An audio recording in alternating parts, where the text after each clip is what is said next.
ভাল এফেক্টটো দিব পাৰে কেতুৰ ভাল ইফেক্ট হয় কেতুৰ ভাল এফেক্টটো দিব পাৰে কেতু যদি 6th হাউসত আছে 11th হাউসত আছে 3rd হাউসত আছে তেনেহলে সাডেন ফাইনান্সেস আমি কৰ্মফল পাস্ট লাইফৰ এই লাইফত ভুগি আছে সেই বস্তুবিলাক যাৰ কেতুটো ষ্ট্ৰং থাকিব তাৰ পাস্ট লাইফৰ যদি কোনো দোষ আছে যদি কোনো ব্যাড এফেক্টস আছে তেনেহলে এই লাইফত এটো ৰিলিজ হৈ যাব স্যাৰ কেতু এটা অশুভ আৰু পাপগ্ৰহ হয় আৰু জাতকে তাৰ ফলাফল তেওঁলোকৰ কুণ্ডলিত কেতুটো যি অৱস্থানত থাকিলেও নিগেটিভ ফলাফলে পায় নিগেটিভ ৰিজাল্ট তাৰ প্ৰতিকাৰ হিচাপে আমি কি কৰিব পাৰো স্যাৰ কেতুটো বেয়া এফেক্টটো দিয়ে কিন্তু লগতে ভাল এফেক্টটো দিব পাৰে কেতুৰ ভাল এফেক্ট হয় কেতুৰ ভাল এফেক্টটো দিব পাৰে কেতু যদি 6th হাউসত আছে 11th হাউসত আছে 3rd হাউসত আছে তেনেহলে সাডেন ফাইনান্সেস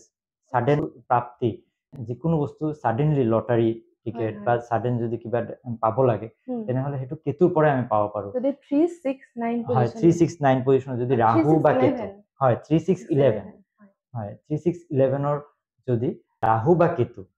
এই দুইটা যদি থাকে যিকোনো এটা যদি থাকে তেনেহলে আমি সাডেন ফাইনান্সিয়াল ডেভেলপমেন্ট হ'ব সাডেন কিবা যদি প্ৰাপ্তি হয় লটাৰী পোৱা তেনেকুৱা সাডেন কিবা ডেভেলপমেন্ট হোৱাটো কেতু আৰু ৰাহুৰ পৰা আহে আৰু তাৰ উপৰি স্যাৰ কেতুৰ কেনেকুৱা পজিটিভ ইম্পেক্ট আছে হয় কেতুৰ পজিটিভ ইম্পেক্ট যেনেকৈ স্পিৰিচুৱেল এনলাইটমেন্ট স্পিৰিচুৱেলি যোনে এটা এনলাইটমেন্ট পাইছে বা ভিতৰৰ পৰা যেটো এটা ডেভেলপমেন্ট পাইছে সেইখিনি কেতুৰ পৰা বিশেষকৈ কেতু যদি ভাল পজিশনত থাকে কেতু যদি 12 পজিশনত থাকে তেনেহলে স্পিৰিচুৱেল এনলাইটমেন্ট দিয়ে ডিটেচমেন্ট হয় স্পিৰিচুৱেল লাইনত যায় যে ডিটেচমেন্ট যেটো স্পিৰিচুৱেল লাইনত যোৱাৰ কাৰণে যেটো এটা মেটেৰিয়েলিস্টিক বস্তুৰ পৰা ডিটেচমেন্ট আহিব লাগিব হয় সেই বস্তুটো যে ডিটেচমেন্ট কেপাসিটিটো থাকে আৰু লগতে যোনে স্পিৰিচুৱেল লাইনত যায় তেওঁলোকৰ সবা যে এটা ইনটিউশন এটা থাকে কিবা এটা কৈছে এটো হৈ যাব গাট ফিলিংসটো বহুত ষ্ট্ৰং তো সেই বস্তুটো যে ইনটিউশনটো বহুত কেতু যদি ভাল পজিশনত থাকে বা কেতু যদি ভাল এফেক্ট দি থাকে তেনেহলে মানুহজনৰ ইনটিউশন পাৱাৰটো বহুত বেছি হাই থাকিব এনহান্স হৈ যায় বহুত বেছি থাকে হয় এনহান্সড হৈ যায় যদি কেতু ভাল এফেক্ট থাকে আৰু ভিতৰুৱা কিছুমান ট্যালেন্ট থাকে যেটো বাহিৰৰ পৰা গম নাপায় সালে সবা যে এটা সিম্পল যেন লাগিব কিন্তু যেতিয়া এটা নিজৰ কৰ্ম কৰিব বা সাডেন সবা যে এটা কিছুমান বস্তু বহুত বেছি ট্যালেন্ট থাকে এটা কিন্তু গুপ্ত হৈ থাকে যত বহুত বেছি ট্যালেন্ট লগাব লাগে সেই যে বহুত হাই লেভেল যিবিলাক চেছ প্লেয়াৰ থাকে তেওঁলোকৰ কেতুটো বহুত ভাল থাকে নিজৰ ওপৰত বহুত বেছি সেলফ কন্ট্ৰোল থাকে নিজৰ ডিজায়াৰক কন্ট্ৰোল কৰিব পাৰে তেখেতৰ হয়তো বহুত বেছি ইচ্ছা আছে যে এটো কৰিব লাগে খাব লাগে বা মেটেৰিয়েলিস্টিক বহুত ইচ্ছা আছে কিন্তু সেই তাক কন্ট্ৰোল কৰিব পৰা যেটো কেপাসিটি হয় হেতু কেতুৰ পৰা আহে হয় কিছুমানৰ বহুত বেছি আশা থাকে কিন্তু না যায় এই কামত যাব নোৱাৰে কন্ট্ৰোল কৰে এটো সেলফ কন্ট্ৰোল নিজৰ ওপৰত যে এটা ভাল টেস্টি বস্তু দেখিছে তাক খাব লাগে ভাল এটা ধুনিয়া কাপোৰ দেখিছে হেতু মই পিন্ধিব লাগিব বা যিকোনো বস্তু মেটেৰিয়েলিস্টিক মই এটা ধুনিয়া এটা গাড়ী দেখিছো যে এই গাড়ীটো মোৰ বহুত বেছি পছন্দ কিন্তু যাৰ কেতুটো বহুত বেছি ষ্ট্ৰং থাকিব তেওঁৰ নিজৰ ওপৰত বহুত বেছি সেলফ কন্ট্ৰোল থাকিব মাইন্ড কন্ট্ৰোল নিজৰ মেটেৰিয়েলিস্টিক যিকোনো বস্তুৰ পৰা বা যিকোনো ধৰণৰ যিকোনো ডিজায়াৰৰ ওপৰত যেটো কন্ট্ৰোল থাকিব লাগে সেই কন্ট্ৰোলটো কেতুৰ পৰা আহে কেতু যাৰ ষ্ট্ৰং থাকিব তাৰ ডিজায়াৰো তাৰ কন্ট্ৰোলত থাকিব এটা হল কেতুৰ পজিটিভ তাৰ উপৰিও কিবা আছে নে স্যাৰ তাৰ উপৰিও কিতাবা দেখা যায় যে পাস্ট লাইফৰ কিবা কৰ্ম থাকে যে আমি যেনেকৈ এস্ট্ৰোলজি বা হেৰিত যে আমি পাস্ট লাইফৰ বিষয়েও আমি কিছুমান জানিব পাৰো আৰু হেতু বিশেষকৈ কেতু 9th হাউস এই পজিশন বিলাকৰ পৰা আমি তো কৰ্মফল পাস্ট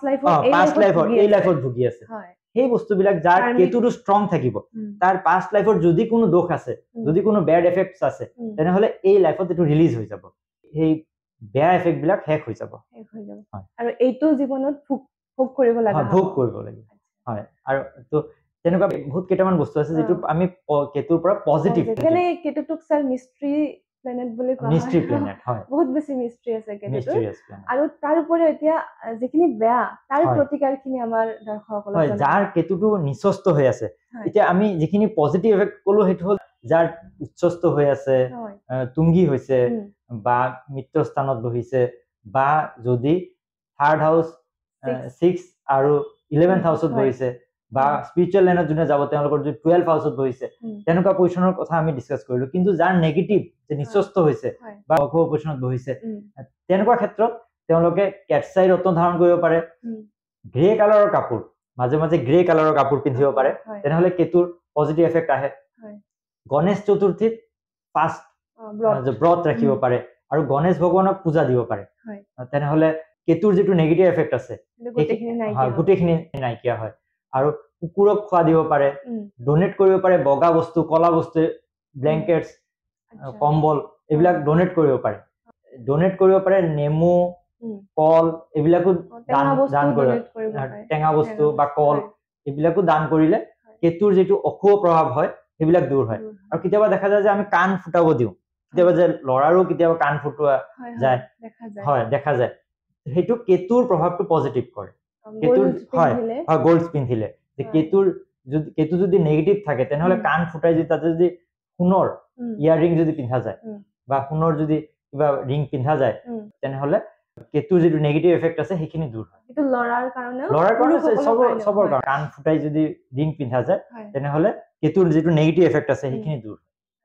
এইকেইটা হল বহুত সহজ প্ৰতিকাৰ হয় গতিকে এইখিনি প্ৰতিকাৰ কৰি আহক আমি আমাৰ কেতুৰ যি অশুভ প্ৰভাৱ আছে সেইখিনি দূৰ কৰো ধন্যবাদ